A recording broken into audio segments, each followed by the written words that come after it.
Selamat datang di Pojok Santai.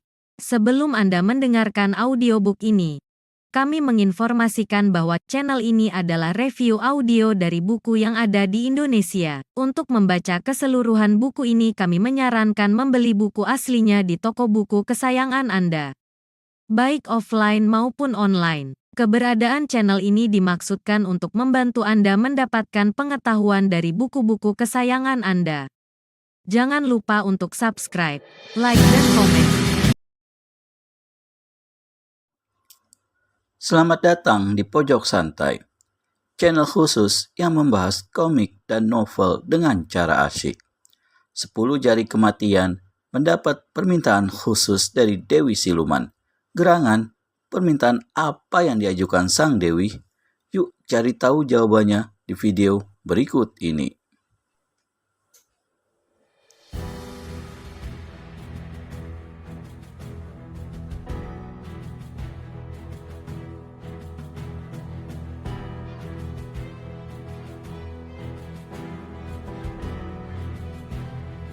Mohon maaf Dewi, aku tak bisa menerimanya. Bola-bola mata Dewi Siluman menyorot. Kuharap kau tahu di mana kau berada saat ini, 10 Jari Kematian.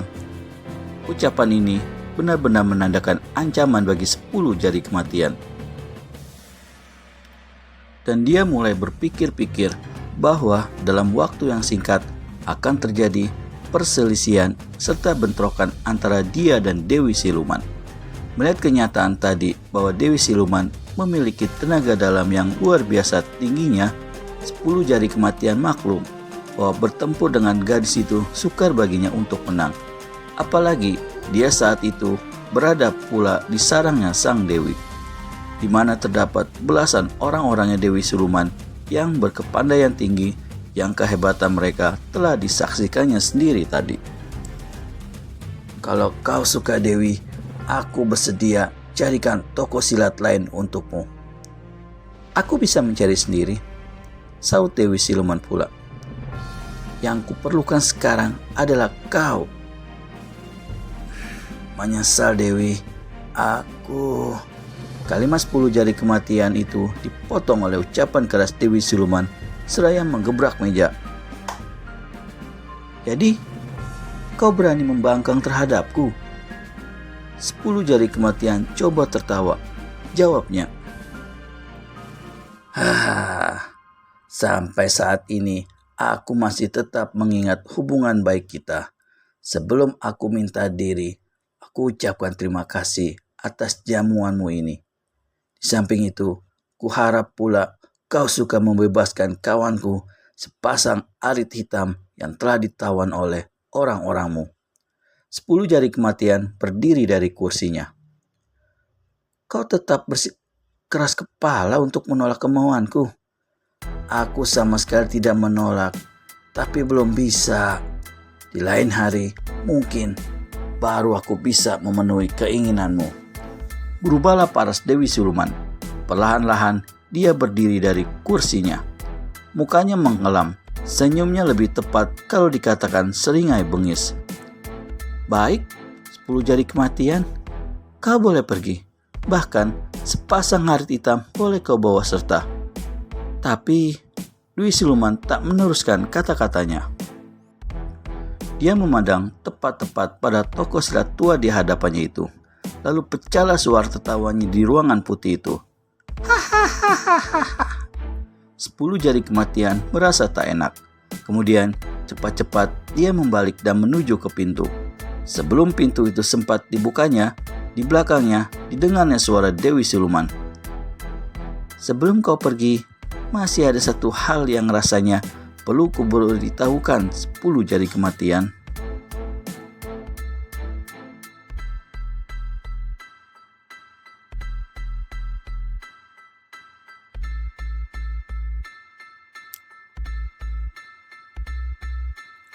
Sambil memegang daun pintu, 10 Jari Kematian palingkan kepala. Nyawamu cuma tinggal seminggu aja, 10 Jari Kematian. Nyawamu cuma tinggal 1 minggu saja, 10 Jari Kematian. dan Dewi Siluman tertawa lagi panjang-panjang seperti tadi. Hahaha. Apa maksudmu? Tanya 10 jari kematian dengan muka membesi. Apakah kau tuli kalau kukatakan bahwa nyawamu tinggal cuma 1 minggu lagi? Lewat 1 minggu, ususmu akan hancur, perutmu akan meluek, dan seluruh isi perutmu akan berbusayan akibat racun yang telah kau teguk bersama tuak tadi. Terkejutlah 10 jari kematian. Tapi kau sendiri juga telah meminumnya. Buka suara tokoh silat itu. Dewi Siluman tertawa lagi. Hahaha. Aku memang telah meminumnya, tapi aku tak akan macam kau. Dalam seloki itu, pelayanku telah memasukkan sejenis bubuk yang mematikan racun yang ada di dalam tuak. Maka marahlah 10 jari kematian. Perempuan laknat, teriaknya menggeledek. Sebelum aku mampu, kau akan kubikin minggat ke neraka lebih dulu. Hahaha. Dewi Siluman tertawa mengumandang. Hei tua bangka, tak tahu diri. Kau andalkan apakah berani melawan kekuasaan Dewi Siluman? Bentak Dewi Siluman. Aku andalkan ini, perempuan iblis, saus 10 jari kematian. Dan serentak dengan itu, 5 jari-jari tangannya dijentik ke muka. Begitu 5 jari menjentik, maka 5 larik sinar hitam yang menggigitkan menderu dengan amat panasnya ke arah 5 bagian tubuh Dewi Siluman. Yang diserang keluarkan suara mendengus yang disusul dengan bentakan nyaring. Tua bangka edan, apakah tidak tahu tingginya gunung, dalamnya lautan? Tubuh Dewi Siluman kelihatan bergerak. Gerakan yang dibuatnya ini cepat luar biasa, benar-benar laksana siluman berkelebat. Detik itu pula, tubuhnya lenyap dari hadapan 10 jari kematian. 5 larik sinar hitam yang menyerangnya menderu, menghantam dinding ruangan. Ruangan itu bergoncang seperti dilanda lindu. Dinding yang putih di sebelah sana kelihatan hitam hangus dan mengeluarkan kepulan asap.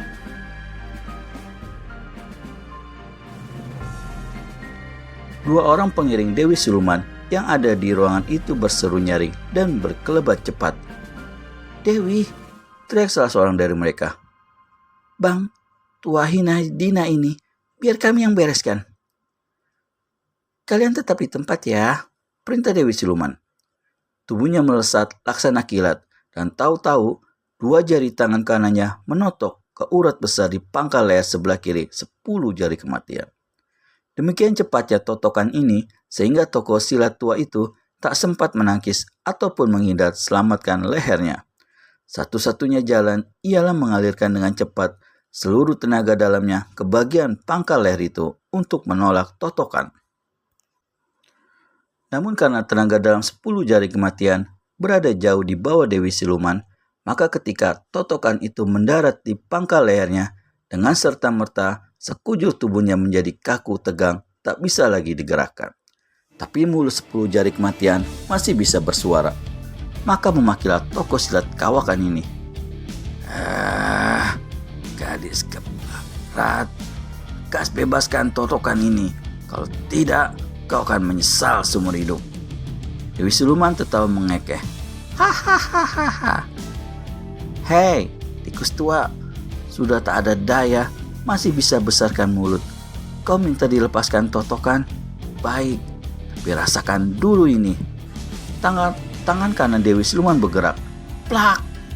Tamparan yang keras mendarat di pipi 10 jari kematian. Tokoh silat itu meraung kesakitan. 2 buah giginya tanggal dan melompat dari mulutnya. Bibirnya pecah berdarah. Pemandangannya gelap. Sesaat kemudian, tubuhnya limbung dan tergelimpang ke lantai. Dewi Siluman menyeringai. Dia berpaling pada kedua orang anak buahnya dan memerintah. Seret babi tua ini ke ruangan penyiksaan.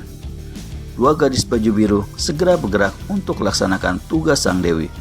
Namun belum lagi keduanya menyentuh tubuh 10 jari kematian, Tiba-tiba, pintu ruangan putih terpentang lebar dan dua manusia aneh menerobos ke dalam. Terkejutlah Dewi Siluman dan kedua anak buahnya. Begitu sang Dewi kenali dua manusia aneh ini, dia segera membentak.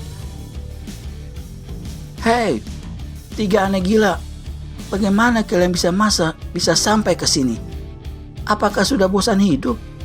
Kedua manusia itu saling pandang satu sama lain, lalu tertawa gelak-gelak sambil melompat-lompat seperti anak kecil. Hahaha. Siapakah tiga aneh gila itu?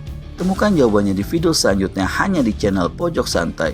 Segera subscribe dan tekan tombol lonceng untuk mendapat notifikasi video terbaru dari kami.